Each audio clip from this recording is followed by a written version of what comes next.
Se alguém lhe perguntar assim, por que você tem fé em Cristo? Você deve estar preparado para saber o porquê. É interessante que a 1 de Pedro 3,15, ela tem um mandamento, está mandando, determinando que os cristãos, eles pensem sobre o porquê da fé, sobre a razão da fé, a razão da esperança que há em nós. É claramente um mandamento para que pensemos o porquê da fé cristã, ou se assim preferir, um mandamento apologético. Essa área, assim, de apresentar as razões para a fé é chamada apologética. Esse nome apologética vem exatamente dessa passagem da Bíblia que eu estou falando, 1 de Pedro 3,15, porque quando você vai ler essa passagem em grego, você sabe que o Novo Testamento foi escrito em grego, o Antigo Testamento em hebraico, né, com algumas partes em aramaico. Quando você lê a primeira carta de Pedro, que foi escrita em grego, na parte que é traduzido assim, apresentar a defesa, apresentar as razões, você lê isso em grego, tem apologia. Apologia. Apologia é, portanto, um termo que é traduzido para o português como apresentar a defesa, apresentar as razões. E apologética é exatamente o estudo da apresentação das razões para a fé. Apologética é um nome assim que foi criado em português, baseado nesse nome em grego, apologia. É uma transliteração do nome grego apologia. Você pega o nome em grego, aí cria o nome em português, aí vira apologia. E é tanto assim que a gente viu lá que Jesus, que é a razão, o centro da existência do cristianismo, a razão de ser do cristianismo, ele é confrontado uma vez e perguntam a ele assim, né, qual é o grande mandamento de todos? Aí ele faz assim, ele diz, é amar a Deus com toda a sua alma, com todo o seu coração e com todo o seu entendimento. Então o cristianismo, ele exige que nós tenhamos uma posição de criar entendimento da nossa experiência de fé. Não é uma fé cega, uma fé irracional, uma fé que não pensa. É possível existir uma fé irracional? É possível, mas essa não é a fé do tipo cristã.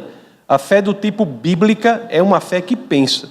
É por isso que o Café Consciência tem a missão de demonstrar que há justificativas para a fé cristã, há justificativas para o cristianismo. Então esse foi o primeiro encontro. Aí depois houve um que foi chamado Deus e o Universo. Foi quando nós vimos que a física, ela traz informações que, de forma impressionante, nos levam ao mesmo lugar em que as Escrituras já estavam há muitos e muitos séculos. Aí nós falamos lá de dois aspectos do universo. O primeiro aspecto foi de como o universo se originou e o segundo aspecto de como o universo é estruturado. Aí o que nós vimos naqueles encontros em relação ao universo foi assim, né? Nós vimos que a cosmologia moderna, ela diz que o universo veio a existir. E juntamente com o universo vieram a existir a matéria, o tempo e o espaço. Aí nós vimos lá que só com base nesse argumento nós já podemos dizer que se agora pensamos que o universo veio a existir, e juntamente com o universo vieram a existir a matéria, o espaço e o tempo, nós já podemos concluir que a causa desse universo é uma causa atemporal e imaterial e não espacial. São características do Deus cristão, né?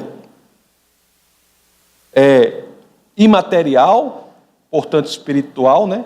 Não espacial, portanto infinito, e atemporal, portanto ele está fora do tempo, ele pode ver o futuro das pessoas que decidem livremente. Aí nós vimos também que a ciência diz que as próprias leis da física vieram a existir com o universo. Não havia leis da física antes do universo. Quem diz isso é a ciência, a cosmologia. Aí é interessante, né? Que o ato de criação do universo não pode ter sido um ato natural, porque leis da natureza não havia. Se não havia leis da natureza, nós não podemos dizer que o ato de criação do universo foi um ato natural. Se não é um ato natural, é muito razoável defender que foi um ato de decisão. E se é um ato de decisão, é razoável defender que a causa do universo, além de não espacial e material, atemporal, também parece ser uma causa pessoal, que toma decisões. E nós vimos também que criar tudo a partir do nada, que é o que a cosmologia diz, é algo radical, né? Criar tudo a partir do nada é um negócio impressionante. Não existia nada, não existia nada mesmo. Eu até faço a brincadeira que a definição de nada é aquela de Aristóteles, que ele diz que o nada é aquilo sobre o que as pedras sonham. A pedra sonha sobre nada, né? Então, nada é a ausência da matéria, do espaço, do tempo. Por exemplo, a pessoa diz, não, o universo foi criado a partir de matéria, de energia flutuante. Não, isso não é o que a cosmologia diz, porque energia flutuante é alguma coisa. O espaço vazio é alguma coisa. O tempo é alguma coisa. Então, a tese da cosmologia é que tudo veio existir a partir do nada. Isso é uma tese incrível, que dá a ideia de que a causa do universo, que é capaz de criar tudo a partir do nada, é uma causa também extremamente poderosa. Porque você criar tudo a partir do nada não é brincadeira, né? É a causa extremamente poderosa. Então, só por argumentos assim que eu estou falando superficialmente da ciência, nós já vimos aqui, que é muito razoável defender que essa causa é pessoal, não material ou imaterial, né? Pessoal, imaterial, não espacial, atemporal, extremamente poderosa. Então, é incrível isso. E mais incrível ainda é que essa tese de criação de tudo a partir do nada é uma tese recente na cosmologia, uma tese recente na ciência. Se você pegar do século passado, meados do século passado para trás, você não vê na literatura nenhuma ideia de que o universo foi criado a partir do nada. Não existe isso na literatura. Nenhuma civilização pensou dessa forma. Somente havia aqueles livros escritos por Moisés que traziam essa tese. Então, nenhum livro de meados do século passado para trás trazia essa ideia. Os gregos pensavam que foi Demiurgo que moldou o universo a partir de uma matéria que já existia desde sempre. A tese que a cosmologia defende é que tudo foi criado a partir do nada. É interessante que apenas os livros de Moisés, os 5 primeiros livros da Bíblia, que chamamos de Pentateuco, que os judeus chamam de Torá. A Torá são os 5 primeiros livros da Bíblia, né? Só a título de informação, muita gente acha que a Torá é o livro judaico completo. Não. Torá são os 5 primeiros livros da Bíblia, os livros de Moisés. Essa é a Torá. Os judeus, o livro completo deles chama Tanar, que é formado pela Torá, depois vocês têm os livros chamados Nevim, depois vocês têm os livros chamados Ketuvim. São 24 livros, os livros judaicos. Os 5 primeiros são a Torá. A Torá são os 5 primeiros livros da Bíblia. E a primeira frase da Torá, que é também a primeira frase do Pentateuco, diz assim: no princípio, Deus criou os céus e a terra. E quando você vai ler isso em hebraico, quando tem traduzido para criou, em hebraico, tem a escolha de um verbo chamado bará. Bará, em hebraico, é exatamente criar tudo a partir do nada. Tanto que depois, na descrição, você vai ler os primeiros capítulos de Gênesis, depois, quando diz assim, e Deus fez o mar, e Deus fez... Quando você vai ler em hebraico, não é mais bará, é assá. Assá é moldar, modelar, formar a partir de algo que já existe. A escolha do verbo bará não é uma escolha comum nas Escrituras, é feita na primeira frase de Gênesis, quando ele diz que Deus criou tudo a partir do nada, bará, e diz depois na criação do homem, usa também bará, mostrando que a visão mais atual da cosmologia, que é de que tudo veio existir a partir do nada, uma visão extremamente recente, extremamente impressionante, porque diz que até o tempo veio existir a partir do nada, que quando a gente pensa que o tempo foi criado, a gente fica assim, eu não posso nem falar palavras como antes do tempo, né? Porque quando não há tempo, você não pode usar palavras como antes, durante, depois, né? É tão difícil pensar a gente uma situação em que não há tempo. É tão difícil, mas é o que a cosmologia diz, e é o que as Escrituras, pelo uso do verbo bará, dizem. É algo incrível, porque por pelo menos 33 séculos, ou 33 séculos, desde que a Torá foi escrita, até meados do século passado, todo mundo atacava de forma radical, veemente, essa tese que estava nas Escrituras, de que tudo foi criado a partir do nada. E hoje, os cientistas, por algumas descobertas que foram feitas em ciência, têm de se dobrar, se render ao que as Escrituras Sagradas já estavam dizendo por pelo menos 3 dezenas de séculos. E olha que o cientista, para se render a isso, ele não se rendeu fácil não, né? Ele se rendeu porque não tinha mais jeito. Eram muitas evidências em ciência que fizeram com que ele tivesse que dizer assim, o cientista, tá bom, eu me rendo, o universo foi criado a partir do nada, como as Escrituras dizem. No momento mais para frente, quando haverá o momento das perguntas, se vocês quiserem se aprofundar nas evidências, nós podemos.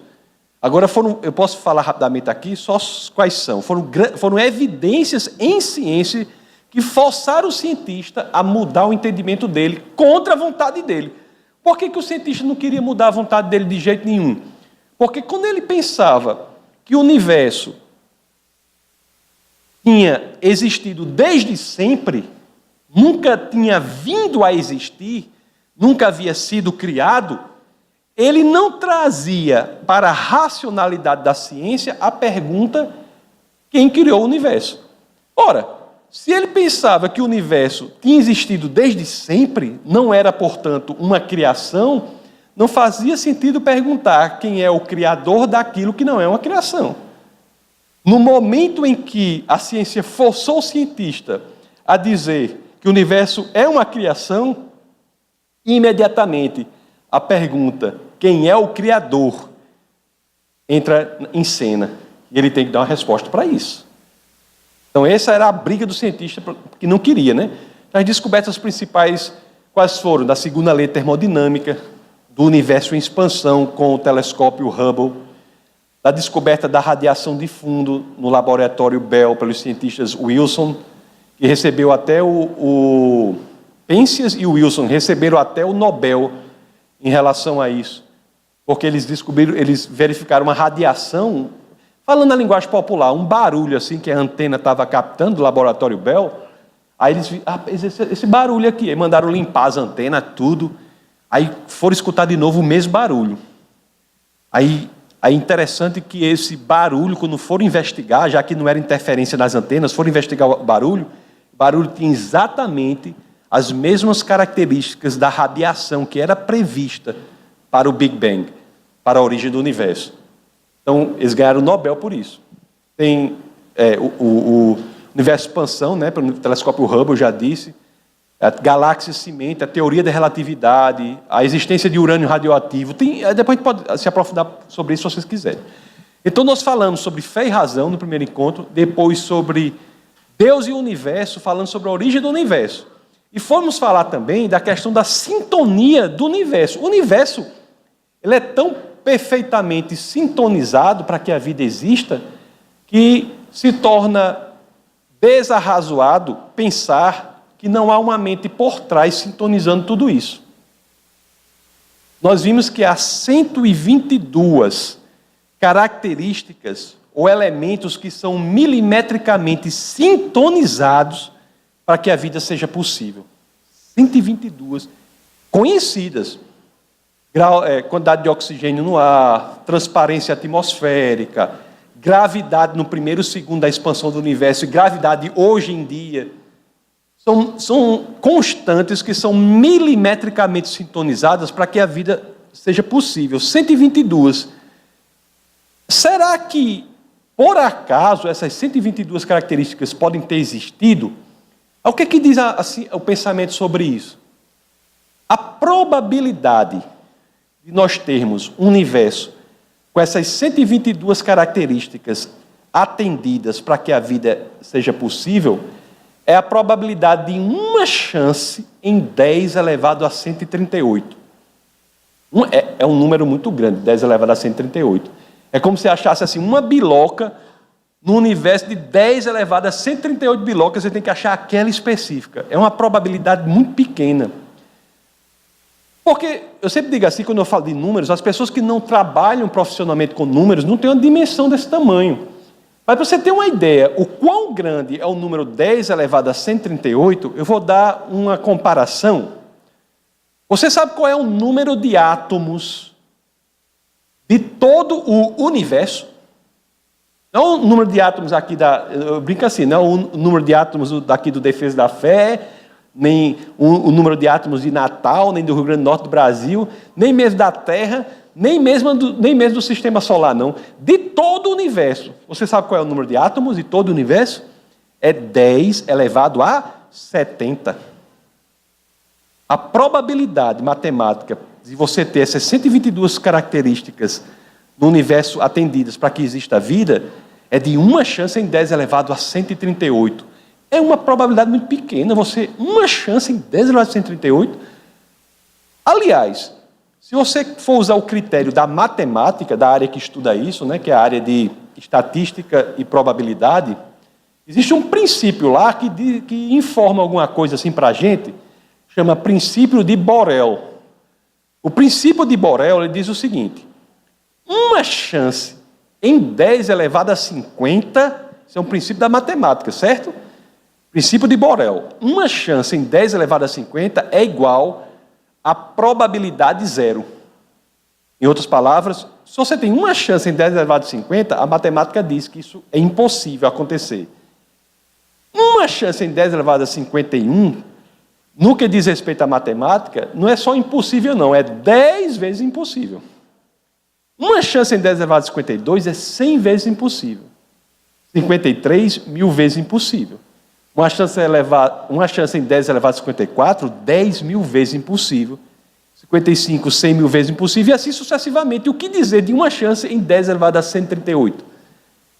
É inimaginavelmente impossível você achar que as 122 características do universo foram, por acaso, satisfeitas para que a vida fosse possível. É necessário, ou é muito mais razoável, se você é um cético radical, mesmo assim você tem que entender. O caminho da razoabilidade racional leva a crer que houve uma mente por trás que organizou tudo isso para que a vida existisse. E assim, nós atribuímos mais uma característica para essa causa do universo. Nós já vimos aqui que essa causa era o quê? Não espacial, imaterial, atemporal. Nós vimos que ela era extremamente poderosa porque criou tudo a partir do nada. Nós vimos que ela é possivelmente pessoal, porque as leis da natureza só vieram a existir depois da criação do universo. Então o ato de criação não pode ter sido um ato natural. Então essa causa que é não espacial, portanto infinita, imaterial, portanto espiritual, atemporal, portanto consegue ver o que você livremente decide no futuro, pessoal, porque tomou uma decisão, já que a criação do universo não pode ter sido um ato natural, extremamente poderosa, porque a ciência diz que tudo veio a existir a partir do nada, e você criar tudo a partir do nada não é fácil, extremamente poderosa. Também é, com base na probabilidade de existência das 122 características no universo para que existamos, também é extremamente inteligente. Oxe, o que é isso? O que é uma causa imaterial, não espacial, atemporal, pessoal, extremamente poderosa e inteligente? É o Deus do cristianismo bíblico, certo? No outro encontro nós estudamos sobre Deus e a vida. Aí nós vamos ver que, assim como o universo, a vida também é extremamente complexa. Nós vimos que não há vida simples. Não há vida simples, porque é uma ideia falsa, que eu não sei por que as pessoas têm por aí, de achar que tem vida simples. Não tem, pessoal. Você pegar nós seres humanos temos em média 100 trilhões de células. Se você pegar só o DNA de cada uma dessas 100 trilhões de células, o DNA é um alfabeto de 4 letras, não é? Adenina, timina, citosina e guanina. São 4 letras. Você tem um alfabeto de 4 letras de DNA, né? É como uma informação. certo? Se você pegar o DNA, que é só um elemento de uma das suas 100 trilhões de células, esse DNA tem informação equivalente a 5 milhões de páginas de informação. Isso dá 25 mil livros de 200 páginas cada. É muita informação. Aí você diz, não, porque o ser humano é porque ele é o ápice da evolução. Agora você pega um organismo simples, vamos lá, não escolha um de 100 trilhões de células, não. Escolha um de uma célula, um organismo unicelular, como a ameba, por exemplo. Se você pegar o DNA de uma ameba, que é um organismo unicelular, esse DNA traz informação equivalente a 1000 volumes da Enciclopédia Britânica. Não há vida simples. Não é por acaso que a ciência nada sabe sobre a origem da vida, sobre a biopoiesis. Nada sabe sobre a origem da vida. Ela é absolutamente ignorante sobre isso. Nem se você pegar o melhor laboratório do mundo, com o melhor grupo de cientistas do mundo, ele consegue criar vida a partir da não-vida. Antigamente, tinha uns experimentos, né, que eles fechavam um negócio, daqui a pouco aparecia lava, mas isso aí era por quê? Porque não haviam ainda inventado métodos eficazes de esterilização do recipiente. Depois que inventaram, métodos até simples, como de Pasteur, por exemplo, a pessoa que não toma leite pasteurizado, né?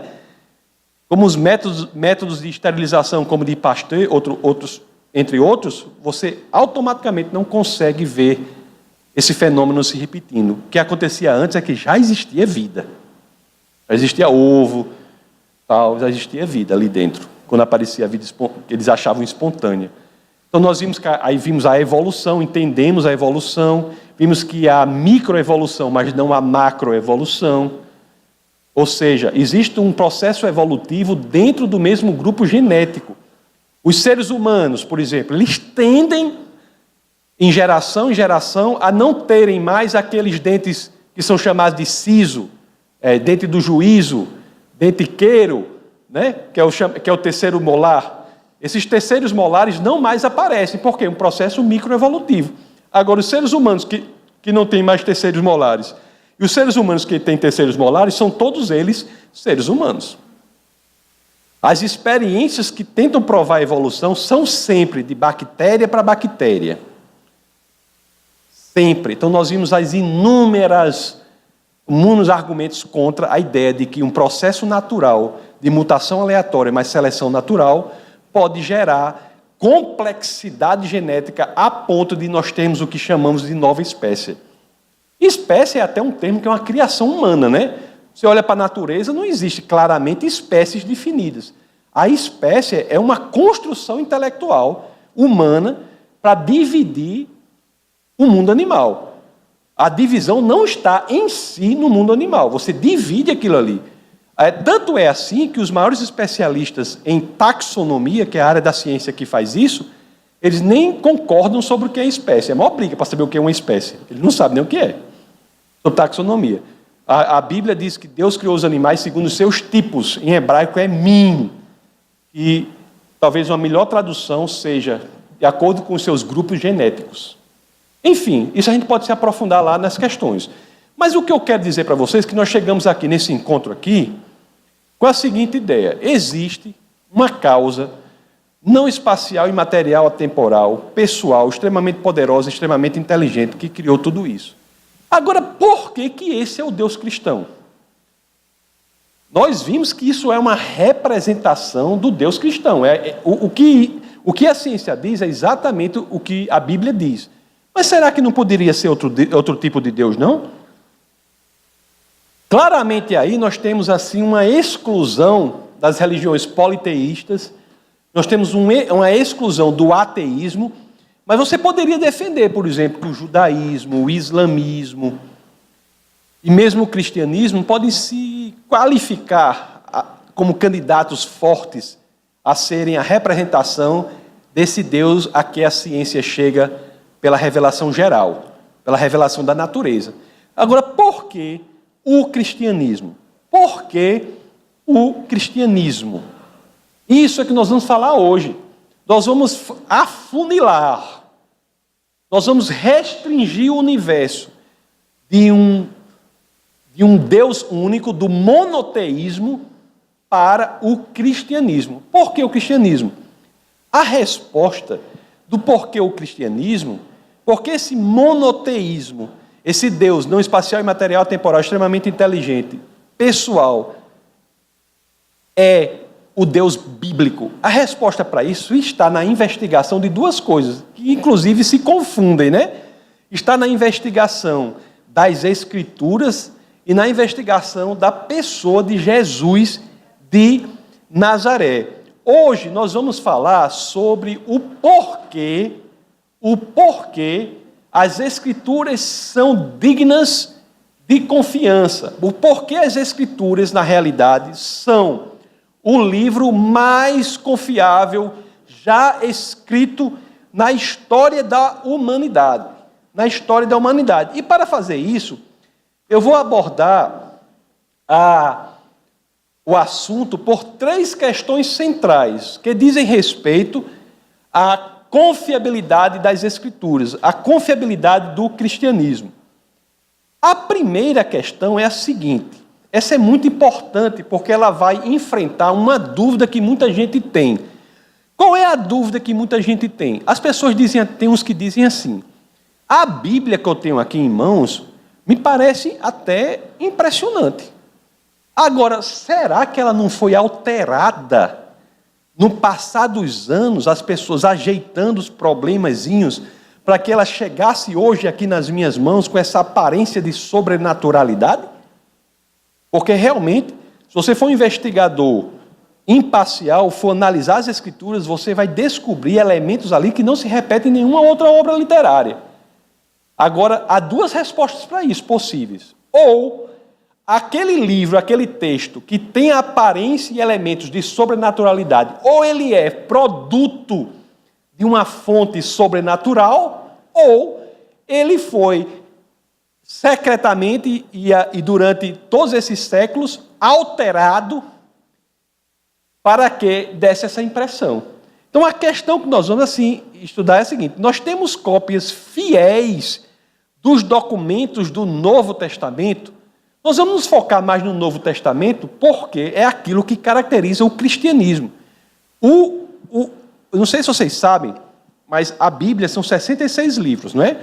São 39 do Antigo Testamento, 27 do Novo. Os 39 livros do Antigo Testamento têm basicamente o mesmo texto dos 24 livros que formam a Tanar, que é o livro sagrado do judeu. O livro sagrado judaico, que é Tanar, para o judeu tem 24 livros. Para o cristão tem 39 livros. Aí você diz assim, mas como é que pode, pastor, um negócio desse? É como uma pizza, né? Uma pizza você pode... Eu até acho estranho as pizzarias quando perguntam. A pizza é grande, qual é o tamanho? O cara diz, tem 8 fatias. Eu corto a pizza na quantidade de fatia que eu quiser, não corto? Se eu quiser que a mesma pizza tenha 16 fatias, não consigo? Se eu quiser que ela só tenha 2 fatias, não consigo? Só faço cortar no meio, né? Então é a mesma coisa. A razão por que o texto judaico tem 24 livros e o texto do Antigo Testamento tem 39 é porque essa pizza é cortada com um número maior de fatias no Antigo Testamento. Então, primeiro e segundo livro de Reis, Samuel, esses livros são um só no livro judaico. Então o Novo Testamento é exatamente aquilo que diferencia principalmente o cristianismo do judaísmo. E lógico, quando você tem o Novo Testamento, a interpretação do Antigo é totalmente diferente. O que eu tenho feito aqui, não no Café com Ciência, mas na igreja, durante já algum tempo, porque nós já estamos falando do Novo Testamento, mas eu preguei durante muito tempo sobre os livros do Antigo Testamento, um a um, na série A Bíblia de A a Z, um a um, mostrando como Jesus Cristo já está presente em cada um desses livros, como cada livro do Antigo Testamento aponta para Jesus Cristo. É lógico que a assunção do Novo Testamento, do ponto de vista teológico, que o cristão faz, nos coloca numa posição de interpretar o Antigo Testamento à luz da figura de Jesus de Nazaré. Então nós vemos isso, mas do ponto de vista unicamente literal, se você pegar o texto do Antigo Testamento bíblico, os 39 livros do Antigo Testamento, você pegar os 24 dos judaicos, você pegar o Antigo Testamento, você pegar a Tanar, que é o texto sagrado judaico, eles têm o mesmo texto. O Novo Testamento é que realmente caracteriza o cristianismo, o diferencia do judaísmo, e é muito importante nós perguntarmos, será que as cópias que temos hoje, dos 27 livros do Novo Testamento, são cópias fiéis àquelas que foram escritas? Será que eles não escreveram aquelas cópias de maneira toda doida, e o homem, no transcurso do tempo, alterou esse texto para dar a impressão de sobrenaturalidade? Então é isso que nós iremos investigar. Mas essa investigação, ela não pode parar por aí. Por quê? Porque mesmo que eu chegue à conclusão que é muito razoável eu defender a ideia de que o texto do Novo Testamento que tenho hoje é o mesmo que foi escrito antigamente, eu ainda tenho que ir adiante e investigar se os originais de antigamente falam a verdade. Porque não adianta eu ter textos hoje que sejam fidedignos àqueles que foram escritos, se aqueles que foram escritos não trouxerem elementos intelectuais que nos garantam a sua veracidade. Então nós iremos fazer o trabalho completo.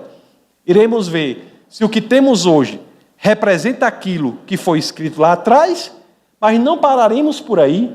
Iremos ver se há elementos intelectuais para que possamos defender que também o que foi escrito lá atrás é a expressão da verdade.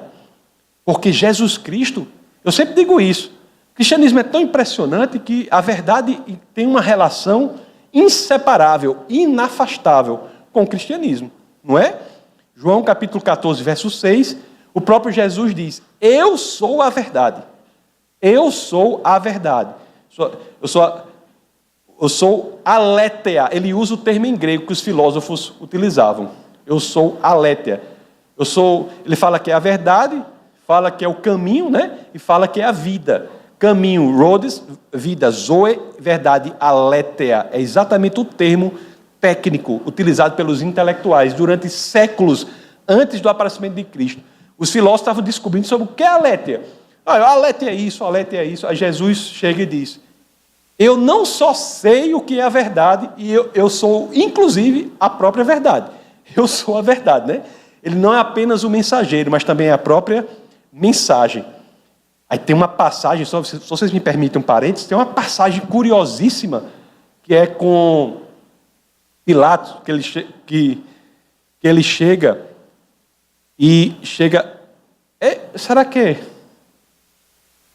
Eu acho que talvez seja João 18, 38, uma coisa assim, que ele chega, aquela situação em que ele chega para Jesus e pergunta, né? Aquela situação, ele pergunta para Jesus, o que é a verdade?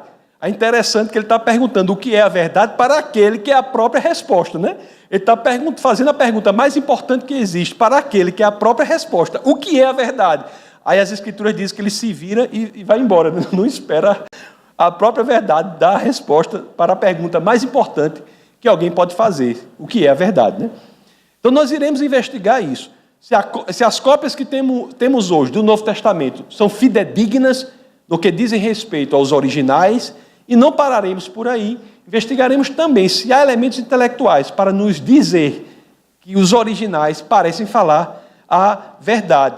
E, por fim, um outro elemento muito importante para que nós adotemos ou não a visão de mundo cristã, o modelo de mundo do cristianismo, é a investigação não só das Escrituras, no que diz respeito à veracidade dos seus originais e à manutenção desse texto no transcorrer dos tempos, mas também a investigação daquela pessoa que é razão de ser do cristianismo, Jesus de Nazaré, Jesus Cristo. Porque parece uma coisa óbvia, né? Mas cristianismo tem a ver com Cristo. Eu acho assim, me desculpe até a obviedade do que eu estou dizendo, mas é importante falar isso, porque tem igrejas que não acreditam dessa forma, tem pessoas que atacam o cristianismo e parece que não prestam atenção a isso. Mas eu vou para um debate, a pessoa chegou assim e disse, não, porque a igreja imperial fez isso. Eu disse, meu senhor, se a gente for debater aqui, o senhor for falar mal da igreja, não vai dar certo, porque eu vou falar pior ainda. Mas vai ter debate? Vai ter debate. Eu sei que tem igreja protestante que é hipócrita, tem gente que faz coisa errada, eu sei que tem gente que é ilegal. O que eu vivo dizendo aqui na igreja é o quê? O fato de você estar na igreja não faz de você um cristão, assim como o fato de você estar numa garagem não faz de você um carro. Como disse Chesterton, né? Não faz, não é isso. Agora, a questão é, se sua crítica ao cristianismo se basear na pessoa e na vida de Jesus Cristo, eu vou prestar atenção, ou nas Escrituras. Se a sua crítica é ao que aquele que se diz cristão faz, em contrário aos princípios do cristianismo, você está atacando aquilo que não é cristianismo. Você não pode identificar uma visão de mundo pelo desvio dela. Então é muito importante que saibamos que o centro, a razão do cristianismo é Jesus Cristo. Não é o homem, por exemplo. Tem lugares que acham que é um homem. Os louvores são para o homem. As palavras são para o homem. O homem é enaltecido.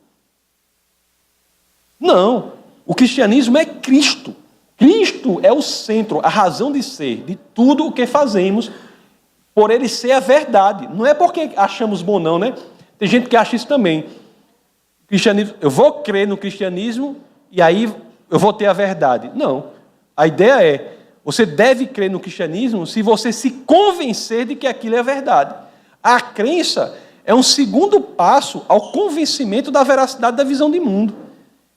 E por isso que Jesus Cristo, ele se coloca a si próprio e também as próprias Escrituras como elementos que são susceptíveis de investigação. Você pode pegar a Bíblia, pode rasgar, pode sublinhar, pode botar várias traduções, olhar, ir para o original, pode jogar no chão a Bíblia, ficar com raiva de Deus, pode fazer o que você quiser. O cristianismo não tem problema, você investigue. Então, isso é muito importante.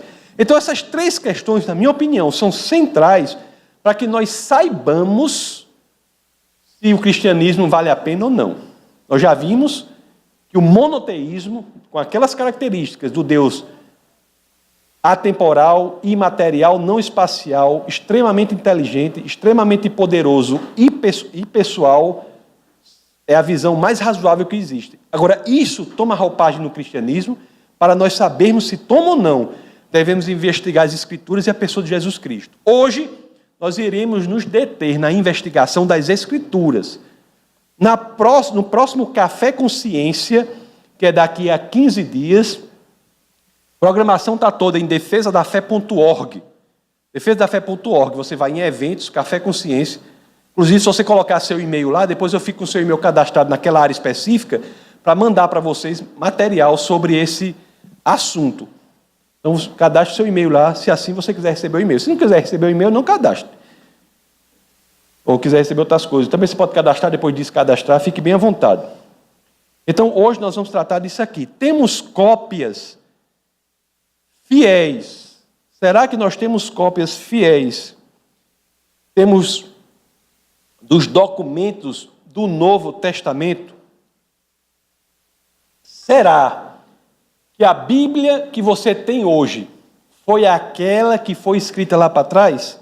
Bom, como nós sabemos?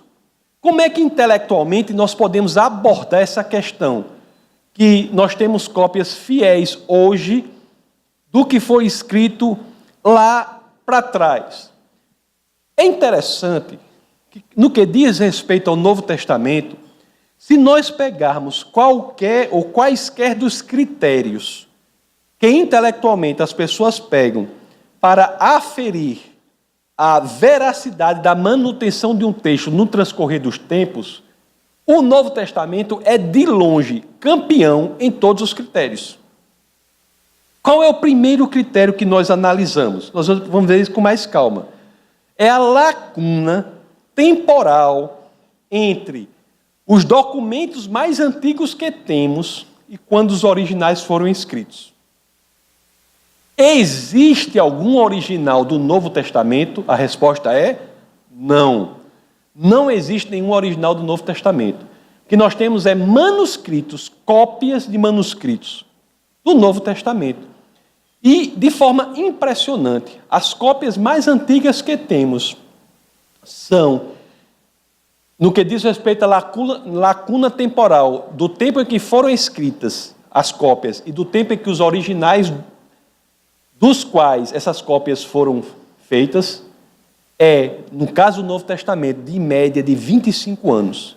Aí você diz, mas é muito antigo isso, é mais de 2 décadas e meia depois?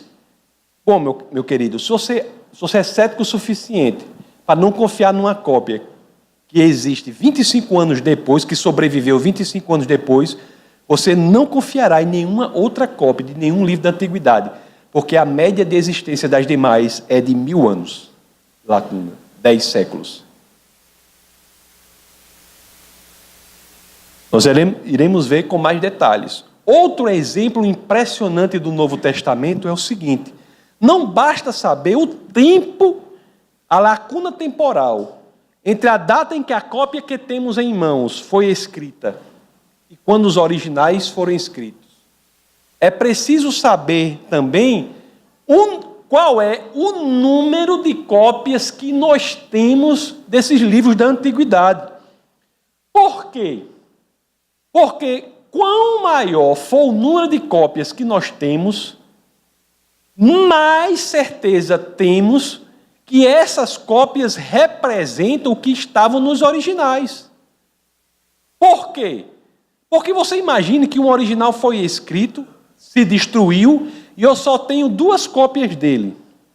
Ora, se eu sou detentor de uma cópia e fulano é detentor da outra cópia, se eu alterar a minha cópia e disser, não, isso estava nos originais, eu vou ter uma cópia dizendo que estava nos originais e a outra dizendo que não estava. 1 a 1, né, brigando? Você imagine se eu tenho 10 cópias e altero a minha.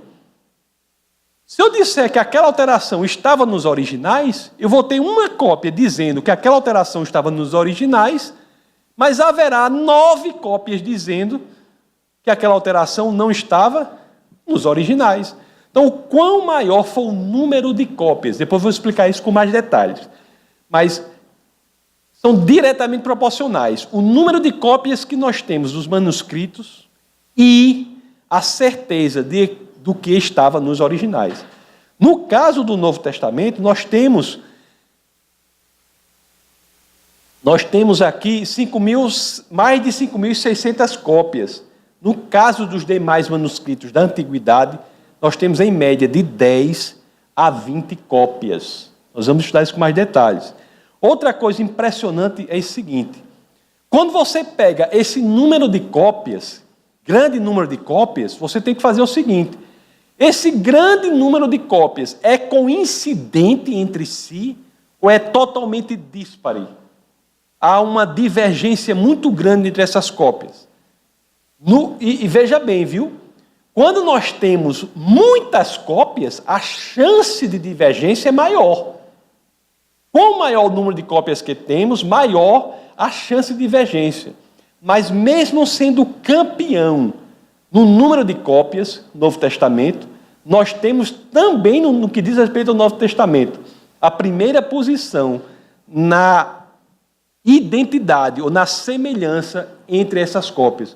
As cópias do Novo Testamento são mais precisas entre si do que qualquer outro livro da Antiguidade. A precisão que nós chegamos aqui é de 99,5% dos casos. Aí nós vamos ver mais para frente, eu vou repetir tudo isso aqui com mais detalhes, mas nós vamos ver mais para frente que essas cópias são 99,5% idênticas. Então nós temos aí 0,5% em que há alguma diferença. Desse 0,5% de diferença, de discrepância, 80% desse 0,5% de discrepância diz respeito unicamente à ortografia. E nenhum ponto da discrepância que temos das cópias do Novo Testamento toca em uma tese central do cristianismo. Outra coisa impressionante no Novo Testamento é que eu estou falando do número de cópias do Novo Testamento que foram feitas, cópias ipsilíteres, né? Que foram feitas na língua em que ele foi escrita. Qual foi a língua que o Novo Testamento foi escrita? Grego. Então são cópias em grego. Mas se eu quiser trazer para essa discussão também as cópias que foram feitas para outras línguas, traduções que foram feitas para outras línguas da antiguidade, árabe, próprio latim. Se eu for trazer as traduções que foram feitas para outras línguas da antiguidade, esse número de cópias passa de 5.686 para quase 25 mil cópias, no que diz respeito ao Novo Testamento. Então há, olhe só, manuscritos com maior suporte de fontes externas. Há 18 mil manuscritos em outras línguas. Se nós somarmos isso aqui aos 5.600 e tanto, você vai ter quase 25 mil cópias que são indicativos do que estava escrito nos originais, do que estavam escritos nos originais. E mais impressionante também é o seguinte, nós temos 36 mil citações em obras da antiguidade do Novo Testamento. O que quer dizer isso? Se todas as cópias do Novo Testamento desaparecessem, você ainda poderia reconstruir o Novo Testamento? Poderia. À exceção de 11 versos. Você iria para os livros que citaram o Novo Testamento, notadamente livros dos pais da igreja que citaram o Novo Testamento, e juntando essas citações que os livros foram feitos, você conseguiria restituir ou reconstruir todo o Novo Testamento, unicamente pelas citações que foram feitas pelos pais da igreja, à exceção de 11 versos. Não é incrível? Então nós já vimos que o Novo Testamento é realmente um objeto que salta às vistas se nós somos intelectuais imparciais. Mesmo que você crê ou não em Deus, crê ou não em Jesus Cristo, crê ou não no cristianismo, seja lá o que você for. Se você é imparcial, honesto intelectualmente, pelo menos até aqui, você é forçado, não é nenhuma opção não, é forçado a admitir que esses elementos no Novo Testamento tornam esta obra única, pelo menos merecedora de investigação mais profunda. E quando nós comparamos isso com as outras obras da antiguidade, aí é que nós vemos. Olha, nós falamos aqui de dois elementos, certo? Nós falamos da lacuna temporal e falamos do número de cópias, certo? Do Novo Testamento. Eu vou colocar esses dois dados em comparação com outras obras da antiguidade. Olha só o que nós temos aqui. Olhe só o que nós temos aqui. O Novo Testamento, nós temos 5.686 cópias, manuscritos, escritos em grego. O segundo lugar nessa corrida é um livro que é central, nevrálgico, visceral para a cultura do povo mais intelectualizado da história da humanidade, que foi o grego. Qual é o livro? Homero, o livro Ilíada de Homero, do escritor Homero. A Ilíada é um livro central para a cultura grega. E esse livro aqui, nós temos aqui,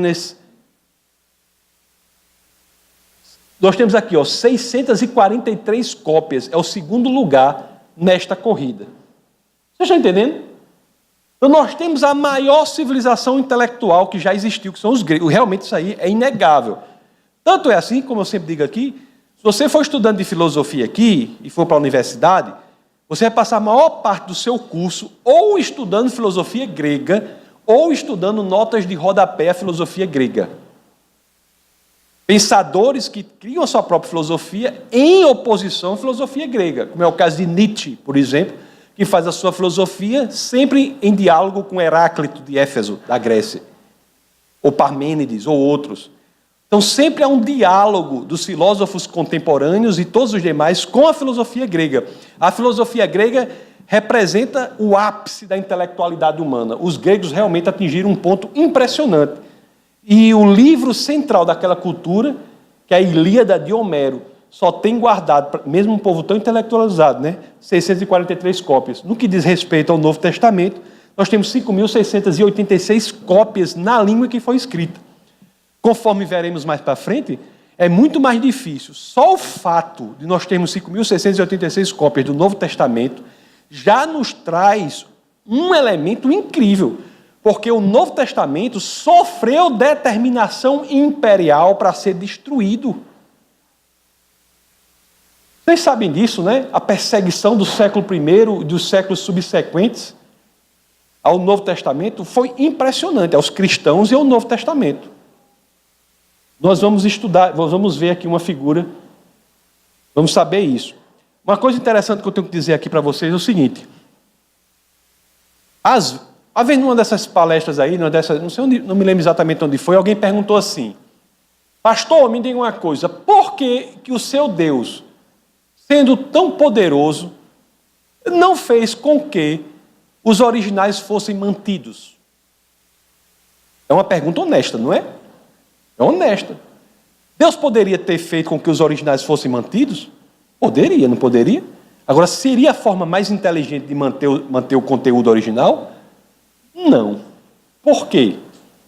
Porque se os originais tivessem sido mantidos, aquele que fosse hoje o detentor dos originais teria um poder impressionante na manutenção ou alteração do conteúdo que estava ali.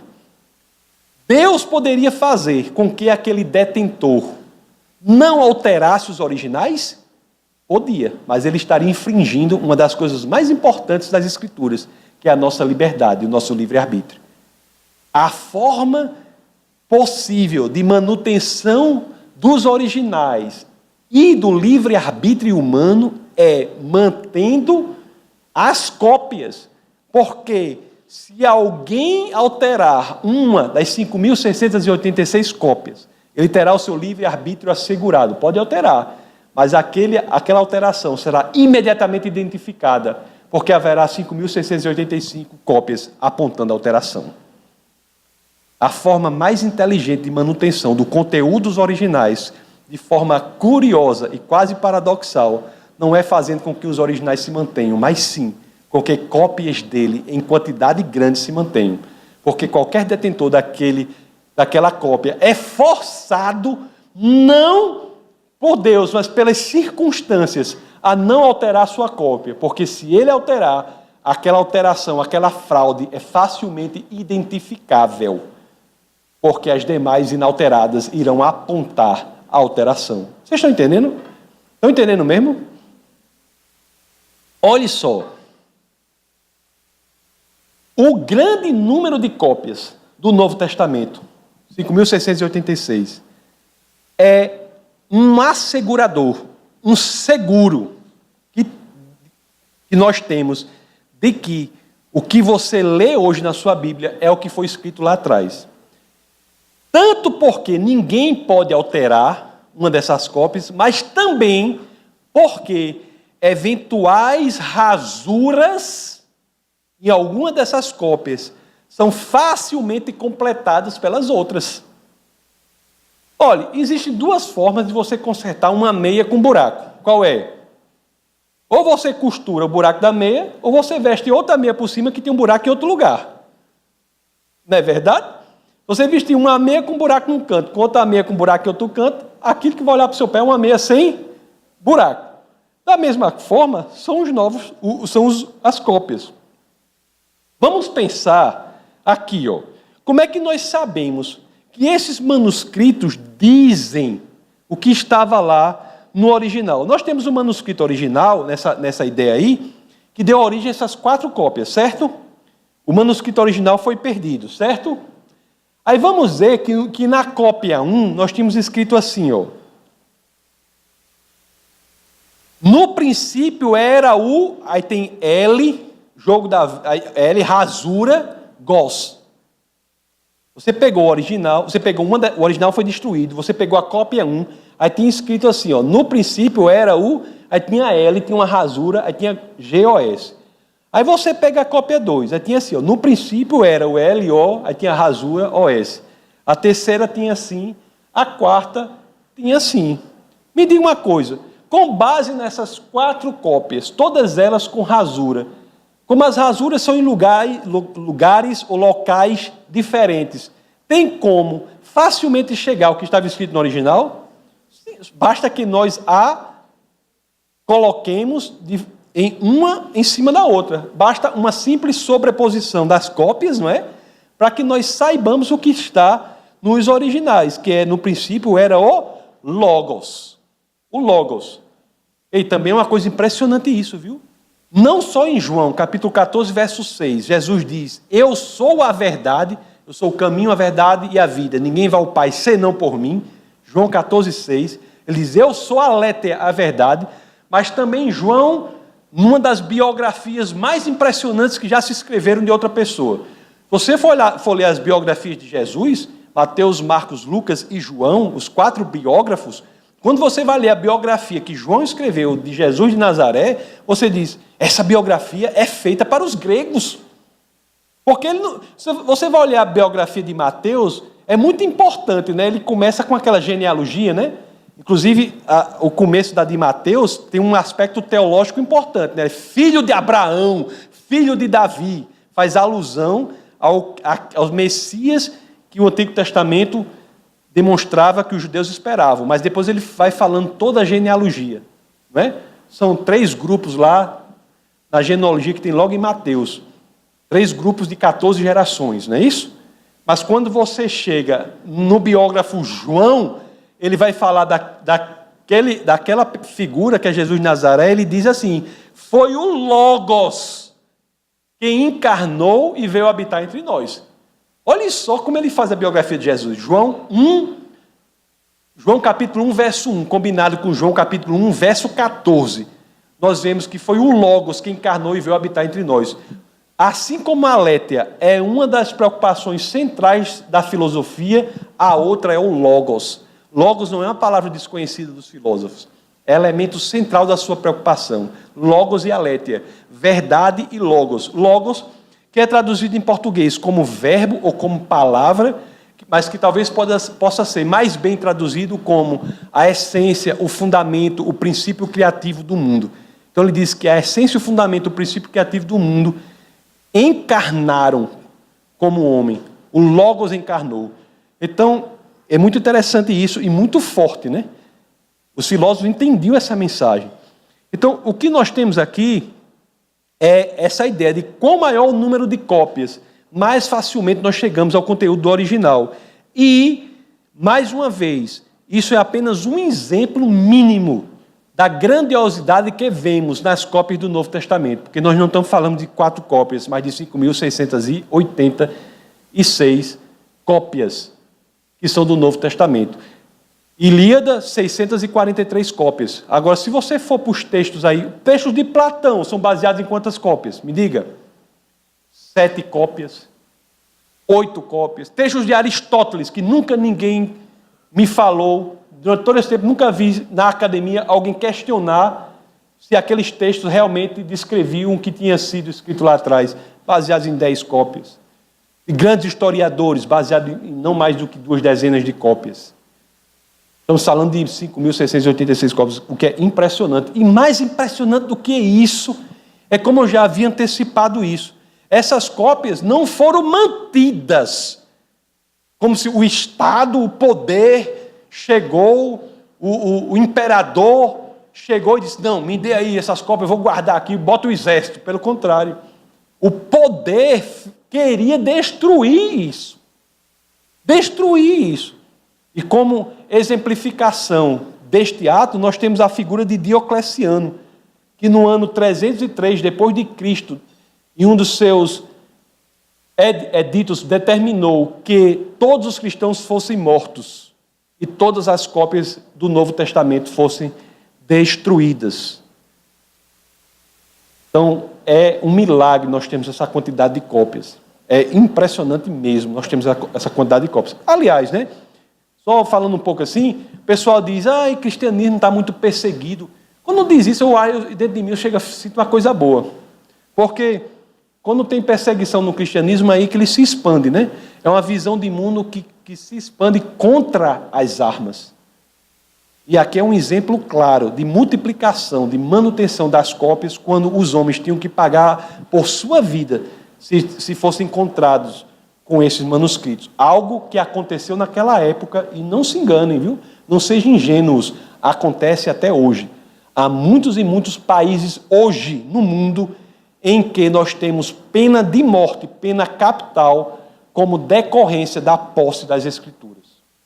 Mais cristãos foram mortos em razão da sua fé no século XX do que nos outros 19 séculos somados. É porque a estratégia contra o cristianismo, se me permite uma terminologia mais teológica, geralmente eu não falo dessa forma no Café com Ciência, mas a estratégia do Satanás contra o cristianismo em países como o Brasil não é a perseguição, mas sim a sedução.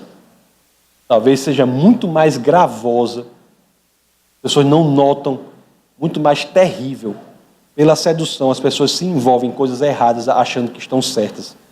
Quando pela perseguição, elas são colocadas em uma situação de assumir de forma genuína, verdadeira, aquilo que elas já sabem no coração.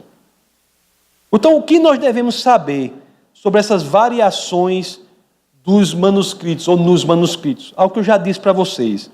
80% das variações, 80% da discrepância, que se dão em menos de 0,5% dos manuscritos, são relativas a erros de ortografia, nenhuma mudança no significado. Apenas 1% das variações afeta algum significado, mas nenhuma variação toca em qualquer fundamento do cristianismo. Então, eu penso que só pelo que foi dito aqui até agora, é muito razoável que nós passemos a defender de forma vigorosa, veemente, a ideia de que o texto que temos hoje é o texto que foi escrito lá atrás, e contra a fidedignidade, confiabilidade no texto que foi escrito lá atrás. Mas, conforme eu disse para vocês, não basta responder essa primeira pergunta. É importante que respondamos a segunda também. Os originais do Novo Testamento falam a verdade? Porque nós vimos que o que temos aqui é um espelho do que foi escrito lá nos originais. Mas será que há argumentos para dizer que os originais falam a verdade? Tem muitos argumentos para isso, mas eu escolhi alguns. Para nós vermos se os originais, ou o texto que você lê hoje, você já viu que é fidedigno com o que foi escrito lá atrás. Mas para nós vermos se esse texto aí é ou não a expressão da verdade, nós vamos ver se os relatos que eles apresentam são perto dos fatos que ocorrem. Nós vamos ver se eles foram escritos por testemunhas oculares ou por pessoas que apenas ouviram falar. É diferente. Se você vier me contar uma história aqui na igreja, a primeira coisa que eu tenho que lhe perguntar é a seguinte: você participou disso? Você estava presente? Porque é uma pergunta muito importante, viu? Se a pessoa chegar e disser assim, não, eu não estava, foi fulano que me contou, eu tenho que chamar fulano. Você estava presente? Não, pastor, foi fulano que me contou. Espera aí. Eu não estava presente, então você é uma testemunha de segunda mão. Você não é testemunha de primeira mão. Eu preciso de testemunho de primeira mão. Não é que você esteja falando seja errado, mas é que nós precisamos trazer esse segundo elemento à investigação. Então, será que esses textos foram escritos por testemunhas oculares ou pessoas que apenas ouviram falar? E outra coisa, muito interessante na análise textual, isso é uma técnica de análise textual, é o seguinte: se ele for escrever um texto sobre ele, por exemplo, aí eu vou analisar esse texto sobre ele. Se só tiver, por melhor que você seja, se esse texto só tiver coisas boas sobre você, é um indício de que esse texto talvez não seja totalmente verídico. Mas se você escrevendo sobre si mesmo, colocar coisas ótimas, que eu tenho certeza que existem, mas também algumas situações embaraçosas, isso é um indício de que aquilo é verdade. Situações embaraçosas num texto da antiguidade indicam que o texto é verídico, porque não haveria outro argumento para colocar situações embaraçosas num texto sobre o próprio autor ou sobre o grupo do autor, senão o de que aquilo foi uma verdade. Se aquilo fosse uma criação de ficção, jamais alguém colocaria situação embaraçosa naquele texto. Entendeu isso? Isso é o que a análise textual usa para identificar. Então vamos investigar o primeiro, relato perto dos fatos. O que nós temos aqui é o seguinte: se nós colocarmos uma régua aqui, da cruz até a destruição do segundo templo de Salomão, no ano 70 depois de Cristo, nós vamos ver que os relatos das Escrituras, no que diz respeito ao Novo Testamento, são todos perto dos fatos que eles narram. Você vai ver aqui que todo o Novo Testamento foi, muito provavelmente, escrito antes da destruição do templo, antes do ano 70 depois de Cristo. Portanto, são autores que escreveram muito perto de quando os fatos aconteceram. Há alguns que defendem que João escreveu o Apocalipse no ano 100. É possível. Mas há outros que defendem que escreveu no ano 70. O que eu acho improvável que qualquer texto tenha sido escrito depois do ano 70 é, entre outros argumentos, o fato de que não há menção à destruição do templo, menção histórica à destruição do templo. Porque a destruição do templo, meu amigo, foi um fato radical para eles, não há menção. Mas, de qualquer maneira, nós temos relatos dos fatos que são escritos aqui. Então, nós vemos que tem relatos perto dos fatos. Vamos ver agora se há testemunhas oculares. Olha, veja bem. Eu vou pegar um trecho do Novo Testamento aqui e nós vamos ver se ele apresenta uma narrativa de alguém que viu, alguém que sabia dos detalhes, ou se parece algo assim que é uma ficção. Deixa eu pegar aqui um texto aqui, escrito por Lucas. Lucas, que foi aquele que mais escreveu no Novo Testamento. O autor que mais escreveu no Novo Testamento foi Lucas, não é? Porque Lucas escreve a biografia, Mateus, Marcos, Lucas, a terceira biografia, e escreve o livro de Atos. O autor que mais escreveu foi Lucas. O autor que mais escreveu em termos de número de livros foi Paulo. Paulo escreveu o maior número de livros, mas o autor que escreveu o maior texto do Novo Testamento foi Lucas. Lucas era um autor extremamente profundo do ponto de vista da análise. Então vamos ver esse texto aqui de Lucas 3, 1, 2. Vamos ver se esse texto dá a impressão de ser verdadeiro ou de ser falso, de alguém que está com medo de ser investigado ou não está. Vamos ver. E no ano 15 do Império de Tibério César, sendo Pôncio Pilatos presidente da Judeia e Herodes, tetrarca da Galileia, e seu irmão Filipe, tetrarca da Itureia e da província de Traconites, e Lisânias, tetrarca de Abilene, sendo Anás e Caifás, sumos sacerdotes, veio no deserto a palavra de Deus a João, filho de Zacarias. Me diga uma coisa, isso parece uma história fictícia? Seja sincero, isso parece uma história fictícia? Isso traz inúmeros elementos que tornam este texto susceptível de ser investigado. É um texto que está dizendo assim, eu trago inúmeros elementos para você investigar se eu sou correto ou não, se eu pareço estar falando a verdade ou não. Olha, traz uma data exata, ano 15 do Império de Tibério César, ano 29 depois de Cristo. Todas as pessoas são historicamente conhecidas por fontes externas ao Novo Testamento. Sabe-se que todos viveram neste exato período. Isso não é uma história de faz de conta. Não parece um mito. Outra coisa interessante é a seguinte: será que há no Novo Testamento elementos que podem ser provados por fontes externas ao cristianismo? A resposta é absolutamente impressionante. Para você ter uma ideia, só no livro de Atos há 84 detalhes que são historicamente confirmados. Lucas incluiu outros mais no seu evangelho. Isso, no livro de João, nós temos 59 detalhes historicamente confirmados.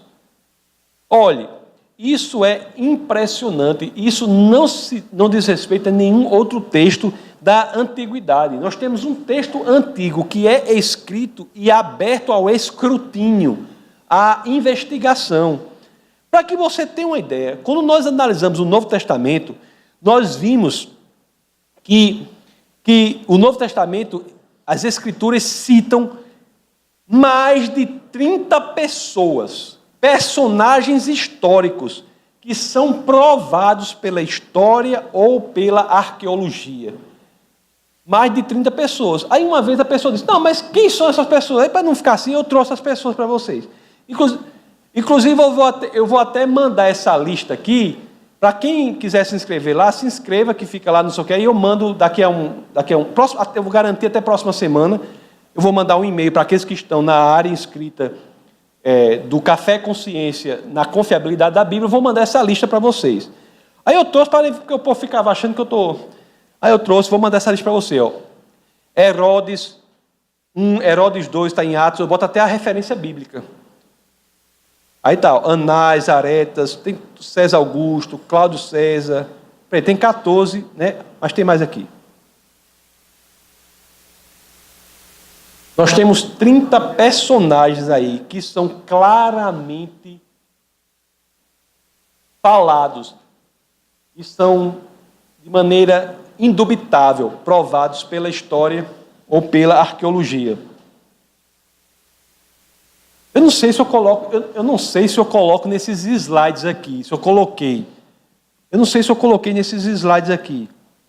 Mas, para você ter uma ideia, tem gente que faz até assim, umas colocações absurdas, como diz assim, você pode não crer que... Você pode, assim, não tem argumentos para tanto, mas tem gente que diz assim, duvida até que Jesus existiu. Eu digo, meu amigo, você duvida que Jesus existiu? Você sabia que há mais provas, mais fontes não cristãs falando da existência de Jesus de Nazaré do que do imperador da época? Tibério César? Tem gente que tira umas ideias, não sei de onde, né? Não, Jesus é um... E o pior que nem pensa, porque eu digo assim, Jesus nunca existiu, Jesus foi uma criação. Eu digo, meu querido, se Jesus tivesse sido uma criação, essa seria a prova mais forte que eu teria para a existência de Deus. Porque uma criação, mudar a humanidade do jeito que mudou, alguém que não existiu, mudou a história, né? Mudou tudo. O fato de... Então, outras coisas também, nós temos coisas que dizem, Pôncio Pilatos como prefeito da Judéia, nós temos esse túmulo aqui, que você tem o nome dele aqui, está escrito. Nós temos elementos de vítima de crucificação, como sendo um dos métodos de tortura da antiguidade, né? O túmulo de Cristo, nunca ninguém achou nada, mas o método da crucificação foi conhecido lá. É um método terrível, né?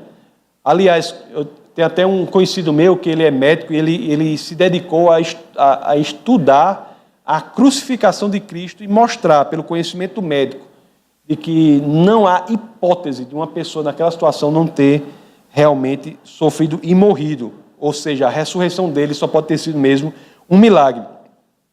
O fato, meus queridos, é que os historiadores, quando se debruçam diante do Novo Testamento, eles têm que se render.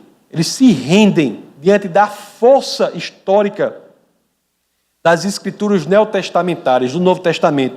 Tanto que esse aqui, que ele diz o seguinte, o White, ele diz o seguinte, a confirmação da historicidade do livro de Atos é esmagadora. Qualquer tentativa de rejeitar a sua historicidade soa agora como um absurdo. O que os outros estudiosos dizem? Dizem que o livro de Atos é uma autoridade histórica. Olha só o que o William Ramsey, ele diz aqui.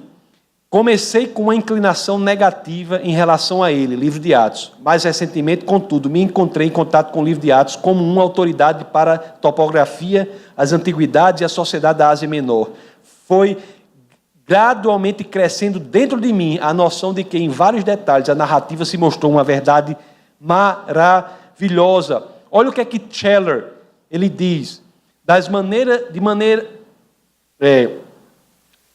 De maneiras extraordinárias, a arqueologia moderna comprovou o núcleo histórico do Antigo e Novo Testamentos, corroborando os pontos-chave das histórias dos patriarcas de Israel, o êxodo, da monarquia davídica e da vida e da era de Jesus de Nazaré.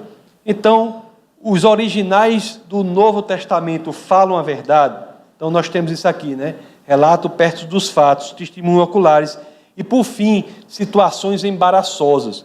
Eu sempre achei impressionante isso, porque você lê as Escrituras que falam do Filho de Deus, o próprio Deus que vem à Terra, e aqueles homens, naqueles textos, falam coisas embaraçosas deles e do próprio Jesus. Eles botam presentes coisas embaraçosas do próprio Jesus. Você acha que eles ficariam felizes em fazer isso? Não, eles botaram porque eram verdade. Por exemplo, o que é situações embaraçosas que o Novo Testamento falam dos apóstolos? Diz assim que eles não entendem, né? Diz assim, essa passagem aqui. Diz assim, eles não entendiam esta palavra e receavam interrogá-lo, né? Chama os apóstolos de pessoas que não entendem. Que eles não cuidam, olha, eles dormiram 2 vezes cuidando de Jesus. Eles não fazem qualquer esforço para dar a Jesus um enterro apropriado. Eles mesmos escrevem situações em que eles mesmos são repreendidos. Você acha que uma pessoa que estivesse escrevendo uma ficção iria escrever um negócio desse? Para ser repreendido? Pedro é repreendido por Jesus, não é isso? Situações embaraçosas, né? Paulo repreende Pedro.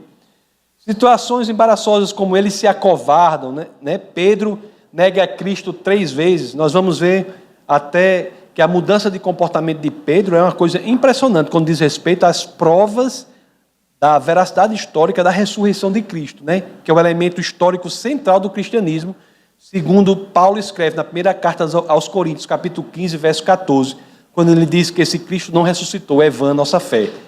Então, esse homem que era um covarde como Pedro, que nega Cristo 3 vezes, quando Cristo morre, ele abandona o cristianismo, depois se torna alguém tão corajoso, tão impressionantemente corajoso, assim como todos os demais apóstolos, que se deixam perseguir, torturar e matar, sem negar a verdade da ressurreição de Cristo.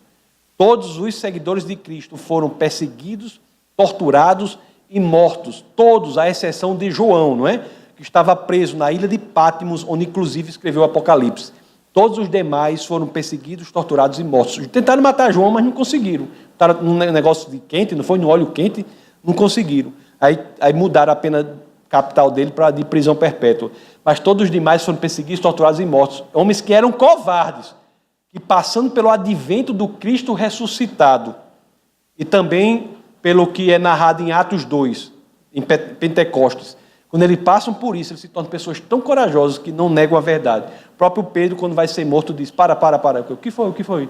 Não, por favor, me crucifique aqui de cabeça para baixo, porque eu não sou digno de ser crucificado como Cristo, né? Esse homem que havia negado pouco tempo atrás Cristo 3 vezes. Não é impressionante isso?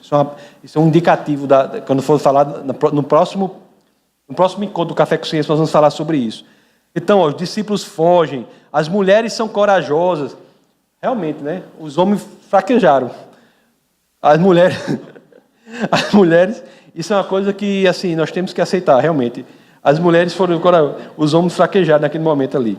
Eles duvidam.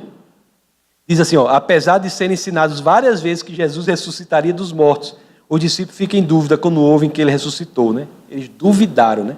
Precisaram ver, conviver, né? Então, em alguns ainda duvidam depois de vê-lo ressuscitado. Olha, situações embaraçosas que dizem, que falam do próprio Cristo, que é o centro e a razão de ser do cristianismo. Pessoas de fora que falam isso dele e eles escrevem, registram isso no texto. Coisas muito terríveis que falam de Cristo, que é o Senhor, né? Cristo é o Senhor para o cristão. O próprio ladrão na cruz tem uma revelação mínima, né? Que vê aquele homem que é ensanguentado, torturado, prestes a morrer na cruz, que é Cristo, aí olha para Cristo, tem aquela revelação mínima e diz, Senhor. Se você for ler lembre-se de mim, não sei o que é mais impressionante ali é como ele chama Cristo, Senhor. A pessoa, um ladrão vendo o outro crucificado, assim, vendo um homem crucificado, morrendo, todo ensanguentado, torturado. Cristo foi torturado, né? Não só psicologicamente, mas fisicamente. Ele olha e faz, Senhor.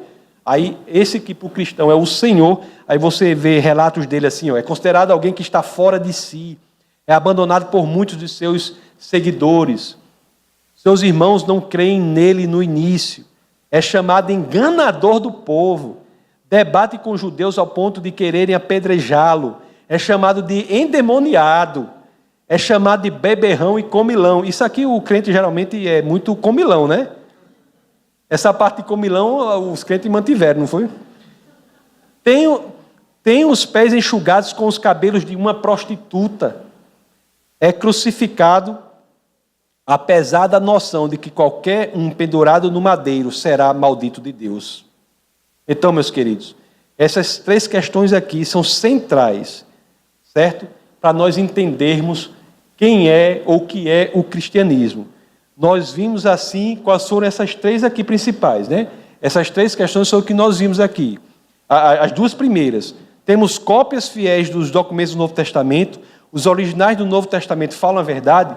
Então, só ao analisarmos as Escrituras, nós já ficamos impressionados com o que ela é.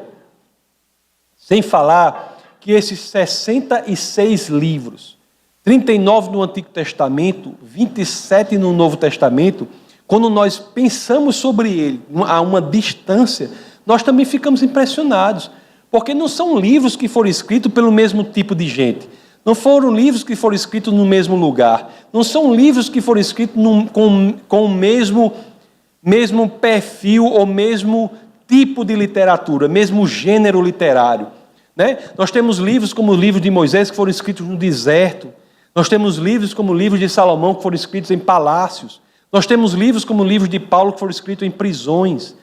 Então nós temos livros de pessoas totalmente diferentes, né? Tem livros de pessoas que são eruditas, né? O próprio Lucas, o próprio Paulo. Paulo era um filósofo treinado, um alto intelectual. Mas você tem uma pessoa como Pedro também. Então nós temos livros escritos por pessoas dos mais diferentes repertórios. Nós temos livros que foram escritos em gêneros literários totalmente diferentes. Nós temos livros que são livros de poesia, belíssimos. Os primeiros capítulos de Gênesis trazem elementos de poesia moderna. Inclusive, quando ele coloca o primeiro, o segundo, o terceiro dia, o quarto, o quinto e o sexto dias, e fazem relações assim, horizontais entre esses dias, entre a criação do espaço e o povoamento desses espaços. Elementos de poesia moderna. Temos livros de poesia claros, como o livro Provérbios, Salmos. Nós temos livro de poesia erótica. Poesia erótica nós temos, não é? Que é o livro de Cantares. Nós temos livros que são fortemente históricos, tratados acadêmicos, como acabamos de ver o livro de Atos, com 84 fatos que são provados pela história ou arqueologia. Então, livros que são absolutamente diferentes, que são escritos num período de 15 séculos. Eu mesmo, quando eu escrevo um livro, aí eu vou corrigir o livro, eu peço o quê? Eu acho alguns problemas. Eu sozinho, escrevendo um livro. Você imagine, em 15 séculos, 66 livros, escritos por cerca de 40 autores. 31 dos 40 escreveram os 39 livros do Antigo Testamento e 9 dos 40 escreveram os 27 livros do Novo Testamento. E você coloca tudo isso, você não vê uma contradição. Existem situações difíceis, aparentes contradições, para as quais há resposta. Isso é um elemento sobrenatural, claro. Sem falar na questão de previsões ou profecias que se realizam séculos depois. Se for lá os livros proféticos dos profetas maiores, dos menores também, dos 4 profetas maiores ou dos 12 menores, você olha profecias que se realizam depois. O próprio Isaías, Daniel, você tem profecias que se realizam 8 séculos depois, na morte de Jesus Cristo. E você olha para isso e diz, não pode ter sido outra forma, senão um elemento de sobrenaturalidade, que decorre do fato de ter sido inspirado pelo próprio Deus. Mas não basta que saibamos que o Novo Testamento e também o Antigo Testamento, cuja segurança do Antigo Testamento é muito maior, porque aquilo foi mantido pelos judeus durante muitos e muitos séculos, né? O último concílio judaico que segura aqueles livros é o concílio de Jâmnia, no ano 90 depois de Cristo. Quem quiser saber sobre a formação da Bíblia, como é que os 39 livros do Antigo Testamento e os 27 do Novo foram formados, entra no defesadafé.org, vai lá no canal do YouTube e procura o livro sobre formação da Bíblia. introdução à formação da Bíblia, em que eu explico como os 66 livros da Bíblia chegaram ao formato que ele é. Falo, inclusive, dos livros apócrifos, de tudo isso. Quem quiser saber essa história, está lá. Mas não basta que olhemos apenas para as Escrituras, mas também é preciso que estudemos e saibamos quem é Jesus Cristo. Quem foi essa figura que revolucionou o mundo? Quem foi esta figura que fez com que tudo o que acontecesse fosse reinterpretado e não pudéssemos olhar para mais nada senão pela ótica da cruz? Quem foi Jesus Cristo? No próximo encontro, estou encerrando, no próximo encontro do Café Consciência, que se dará daqui a 15 dias, nós iremos exatamente estudar essa questão. Quem é Jesus entre outros deuses? Jesus entre outros deuses. Quem é Jesus entre os deuses de D menor? É isso que nós iremos estudar. E iremos estudar em 3 aspectos. No impacto da ressurreição, no fato de que o Antigo Testamento aponta para Cristo, e nas fontes extra-bíblicas sobre Jesus de Nazaré. Tendo dito essas palavras, esse arrumado de palavras, eu encerro por aqui para que nós possamos começar o grande momento, o ápice dessa reunião, que é o momento do Café 242. O que é que tem no Café 242, professora Nathalie? Venha para cá para você dizer de própria voz. Pega aquele microfone ali, que é aquele dedicado para o Café 242. Café 242, eu sempre gosto de esclarecer aqueles que estão chegando aqui, nunca tiveram aqui antes, não é que tudo que você vai comer ali é R$ 2,42, não. Porque quando eu digo isso, o povo fica preocupado com o troco, não é, Nathalie? Não, Café 242 é uma alusão a Atos 242, é o nome do nosso café, Café 242. Começou naquela portinha ali, mas já tem projeto para ficar um café bem bonito aqui fora, né? Então diga aí o que é que tem ali, de alto nível. Diga para o pessoal que está assistindo a gente pela internet também, que a gente pode mandar pelo Sedex. Vai chegar frio, talvez, né? Porque o correio está em greve, né? Estava, né? Diga aí. Alô, alô? Vai esse aqui, então. Tem pastéis. A gente está com pastéis, está com cachorro-quente, bolo de rolo, açaí, milkshake, milk café, cafés, né, em geral, suco e refrigerante. É internacional. Esse café é internacional, tem feito um sucesso grande. Nós temos já recebido algumas cartas reclamando do McDonald's, que está se sentindo ameaçado pelo Café 242. Viu? Pode ir para frente. Então nós faremos esse pequeno intervalo para o café. O pessoal da internet aí, eu agradeço a participação. Que tiver perguntas, pode mandar para o nosso site, defesadafé.org. Você encontra lá o Facebook do Ministério. Curta e pode mandar as perguntas lá, que nossa equipe aqui terá o maior prazer em responder. E depois do café, para os presentes aqui, nós iremos voltar para o momento de perguntas e respostas, em que nós pedimos que vocês tenham maior tranquilidade em fazer aquela pergunta que você quiser, a colocação que você quiser. Ela será extremamente bem-vinda. Então nós paramos por aqui para que possamos ir para o café. Muito obrigado. Essa foi uma produção do Ministério Internacional Defesa da Fé, um ministério comprometido em amar as pessoas, abraçar a verdade e glorificar a Deus. Para saber mais sobre o que fazemos, acesse defesadafé.org.